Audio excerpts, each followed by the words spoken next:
So I want to make this video just to help anyone else, improve their sleep appropriately. I'm recording this on my bed just because it seemed appropriate. Um, so I did like a small, unintentional experiment. No real statistics. I don't have like a freaking Oura ring or whatever to track my sleep.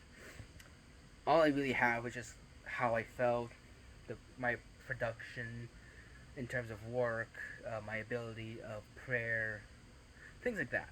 So, and I want to go through the things that seem to be more detrimental and things that were helpful for me, and also why that was. So that way you guys can understand, okay, I'm not quite like that, so I'm going to do something a bit different, or I'm more like this, I'm going to do it that way. So, just for you guys to know. So there are two sides of the internet when it comes to self improvement. That there is one, you need your 8 hours of sleep, and you need to dedicate a lot of time to sleep because it's vital. And then the other side that says sleep is gay, and all you need to do is work all the time. And I'm kind of like in the middle, leaning more towards this way. So let me get into it.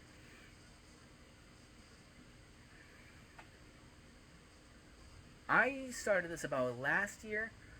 Basically, I was watching an Andrew Tate video, as you usually do. Fix my lighting.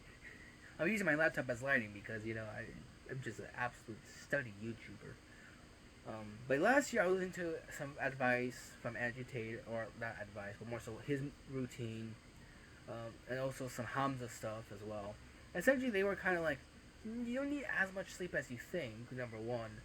Number two, instead of like a morning routine, just kind of get straight to work to eat the frog, which I tried doing for a while, and it's very detrimental because in the morning you feel very productive, and later in the day you really stall because you have no energy and you have to rely on coffee, but your body needs sleep.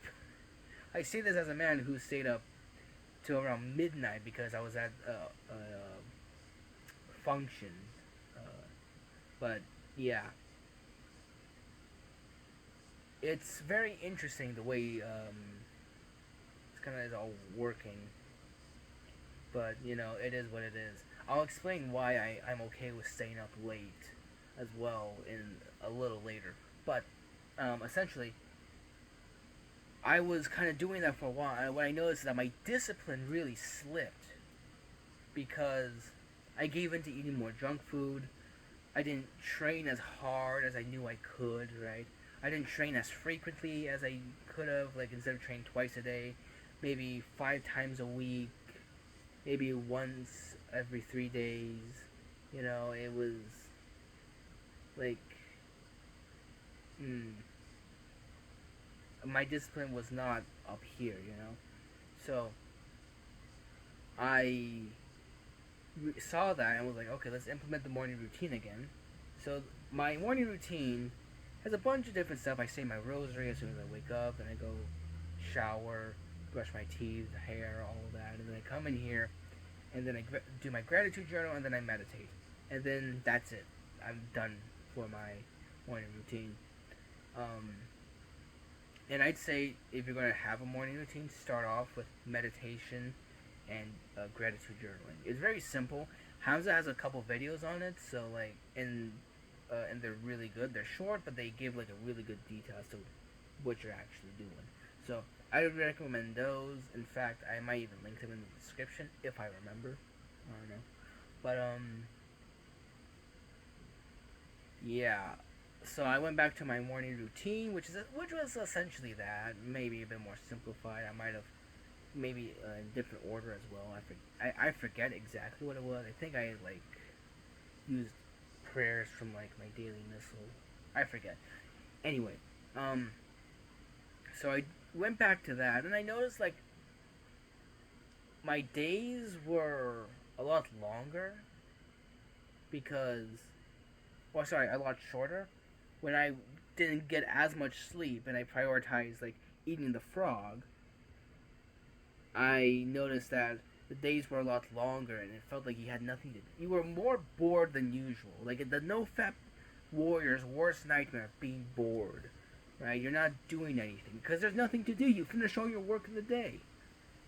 So, yeah, whilst having more time, whilst time is money, time is very valuable. You you you still need to get your sleep because you're gonna knock out a good portion of the day, and you're gonna need to get a bunch of stuff done throughout a longer period of time. But at least you won't be bored, and you won't have anything else to do other than read all the time, or for the gooners you'll just jack off, right? So none of that. Uh, in regards to that as well, jacking off before bed is not something you should do because a lot of I read on Reddit how a lot of people do that, and essentially because it makes them tired. Um, I'll show you how to actually get tired like legitly, so that way you don't need to do that. But a lot of people have also ingrained it as a habit, so like you gotta destroy the habit first and then build a new one. So yeah, that's what I'd recommend. So my experience with the morning routine is that my day feels a lot more structured, feel a lot more disciplined because the first thing I do when I wake up is I do something I don't want to do, but it's not like a task directly correlated to anything. It's more so that I'm doing something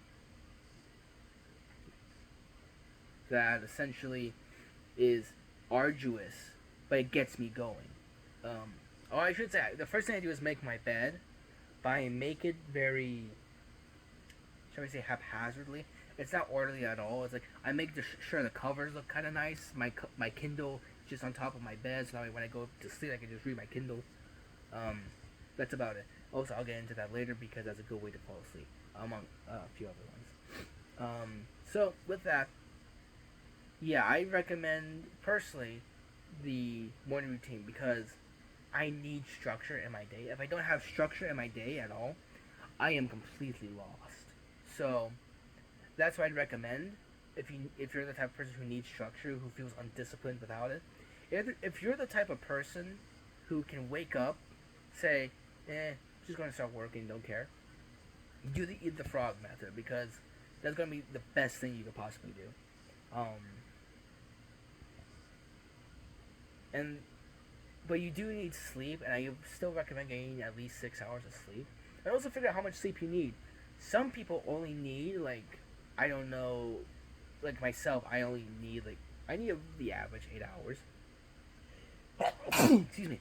I need the average of 8 hours or so. Some people only need 5 or 6. Other people need maybe 10. So you gotta figure out how much sleep you need and just adapt to that. Because the amount of sleep you need is no joke because that's what your body needs. I'm not sure what it's like for super tall people or super short people if it's the same thing, but it also helps with mental health. One book I'd recommend for sleep when it comes to researching sleep is Dr. Matthew Walker's Why We Sleep. And essentially he goes into everything regarding sleep. Really brilliant book. I heavily recommend it. I think that was a Hamza recommendation too. So yeah, it's really, really good. I highly recommend it. It's one of the best things you could possibly buy and read if you're on self improvement, or if you just one of those people who want to just be healthier. Because sleep makes you physically healthy and psychologically healthy, and if you're a prophet, spiritually healthy. But we'll get into that another time. If you're the patriarch Joseph, okay, fine. But other than that, yeah. So I recommend Why We Sleep. Sleep is especially important for students. Now, I'm gonna say this right now. If you are a student, right, you're getting your degree in, I don't know, gender studies or whatever, you need sleep. You need it in a bad, bad way because you literally learn as you sleep. And in fact, sleep help the keeps the part of the brain that's for learning. I forget what it's called. I don't remember all the technical terminology, but essentially the part of the brain for sleeping, or sorry, for learning, literally turns off eventually. And when you sleep, not only does it turn on, but it actually helps you remember the things you learned the day before. There was an experiment Matthew Walker and I think a colleague of his did, where essentially they experimented between two sets of people. They all had the same test with the same knowledge and with the same whatever, right? One only got a few hours of sleep. The others got like a full amount of sleep.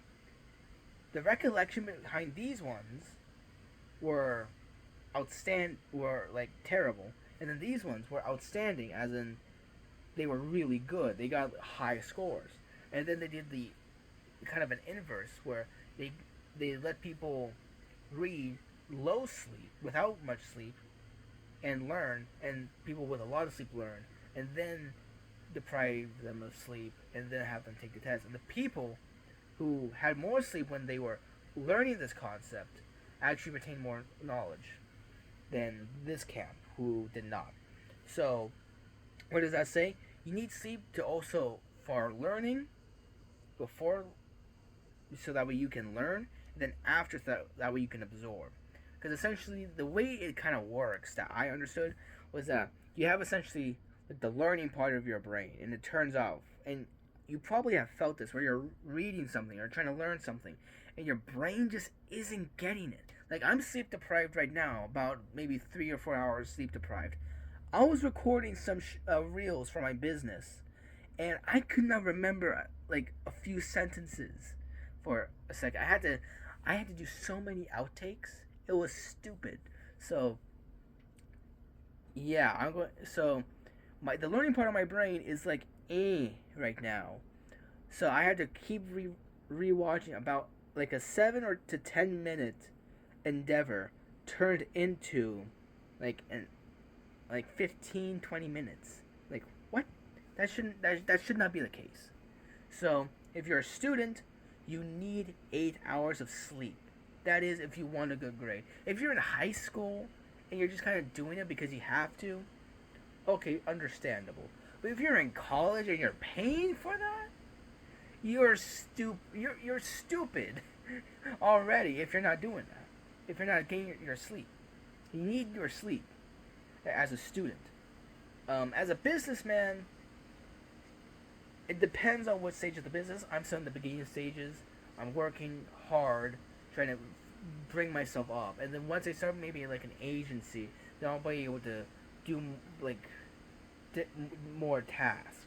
So I adhere to a philosophy of like deep work and the 4-hour work week. If you know Deep Work by Cal Newport and the 4-hour work week by Tim Ferriss, you'll know what I'm talking about. But essentially, if you only had 4 hours a week to work on something, what would you choose and how intensely would you work on it? And then we have the deep work, which essentially those 4 hours is just deep work. However, sets of deep work you do: 2-hour sessions, 4 1-hour sessions, 1 4-hour session, whatever it might be of deep work.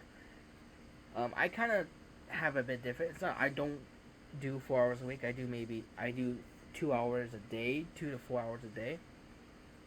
It's still significantly less. It's certainly not full time, but you get more done. I'm going to be honest. You get more done. So, but I want to do a separate video on that because that's really helpful in terms of focus and everything. So, when I stopped my morning routine and my evening routine, what I would do beforehand is literally like I would just be on my phone. As soon as I'm done doing whatever, like I have a list of tasks, and as soon as I'm finished with my tasks, I just go to sleep. I wake up, look at my list of tasks, do them, and then I'm like, oh, I can do that one later. Oh, this one I have to do later. So then I save them. For the rest of the day, I had to figure out what to do, and then eventually I come back, do them, and then go to sleep. When I implemented my evening routine again, going to sleep was a lot easier because beforehand, when I was just kind of winging it and just to finish tasks, go to sleep, I had trouble sleeping. Or I should say, going to sleep. As soon as I slept like a baby. Alright? I slept like a baby. It was like, I was just out. But getting there, like going to sleep, that process was difficult. Tossing and turning, um, things of that sort. Definitely just feeling awake, my thoughts racing, things of that sort. So that's one issue I had. If you don't have that issue, good for you. How? But other than that, I had no real. That's the only real trouble I had falling asleep. I maybe like 2 to 3 hours of like me being in bed was not restful. Like I did not get sleep 2 to 3 hours, or however many hours I was in bed. Um, and then when I woke up straight to work, this is like all unhealthy stuff. So what I'd recommend is my morning routine if you're more of the structured guy, and I also think the evening and morning what is just helpful overall. Like don't go on the phone for about 90 minutes to 2 hours for the first moments you wake up, and 90 minutes to 2 hours before you go to bed, because um you can use like a Kindle at very low brightness. That's what I do, because you also have to focus and it takes more energy, so that way you're even more tired. But low brightness lights, like I have one there that has three brightness. I just put on the first, especially if I'm doing like certain things like scheduling my next day or journaling or whatever.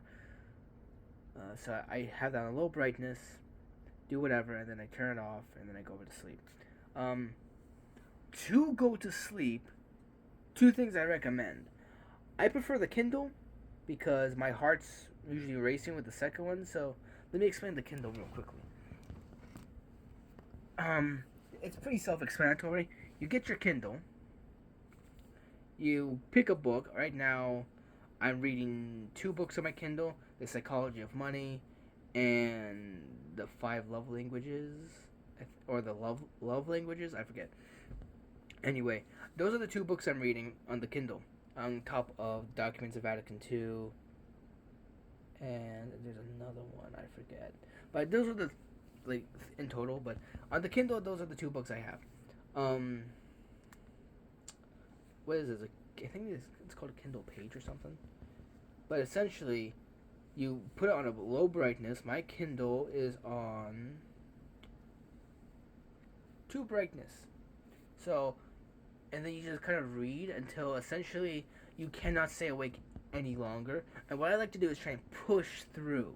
It's like, oh, I can continue, push, and then oh no, and then right before I'm like about to fall asleep, I turn it off and like toss it to the side. So, yeah, I recommend that. You could also train, like, do like push-ups until failure. I've done that before. It gets you tired, but your heart is racing.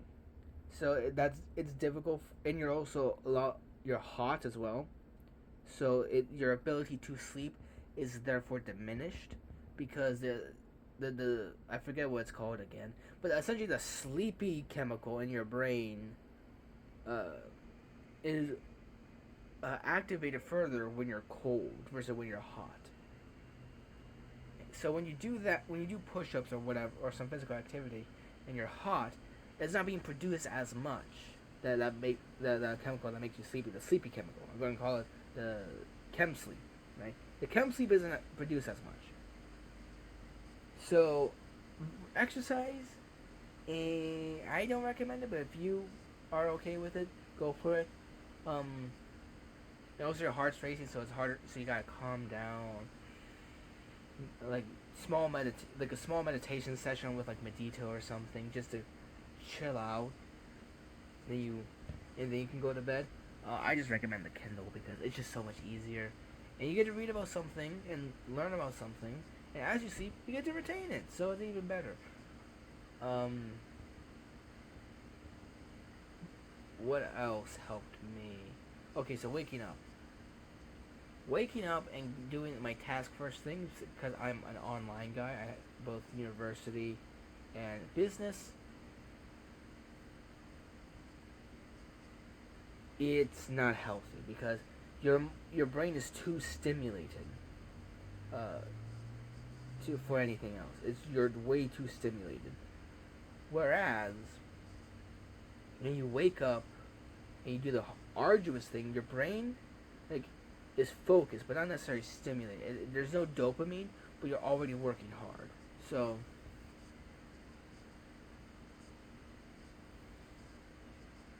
yeah, um, yeah. I don't recommend going on technology unless again you're doing like a low brightness Kindle. But if you're just waking up, this is gonna put you right back to sleep again. So probably not the Kindle. Probably prayer. Like I said, as soon as I make my bed, somewhere like a daisically, I'll go over and I'll do my rosary. That kind of puts me in a very stimulated, very focused mood. So and gets me ready for the rest of the day. So that's essentially my whole thing on sleep and what has helped me. Um, Also meditating shortly after you wake up. So like I said, shortly after I wake up, I meditate. I recommend meditation first thing in the morning because your decision making ability, your ability to be present throughout the day is increased because your your brain is essentially is used to being in the present moment now. You've done it real quickly. Now it's kind of back into that rhythm. So that's what I recommend. Um, I think that's really all I have to say regarding sleep. If you found any of this helpful, let me know. And try it out yourself. Leave your testimony in the comments. That way you can help other people as well. And spread this around. Because if you thought this was helpful, maybe a friend would find this helpful as well. So make sure to share this with some friends. Because I'm just another guy on self improvement, and I just want to help my other self improvement but brothers along the path. Because I'm 3 years into this now. Yeah, 3 years into this. So yeah, I'll see what happens. But God bless you guys, and yeah, I'll see you guys probably in my next video. Eagles Christos Nika.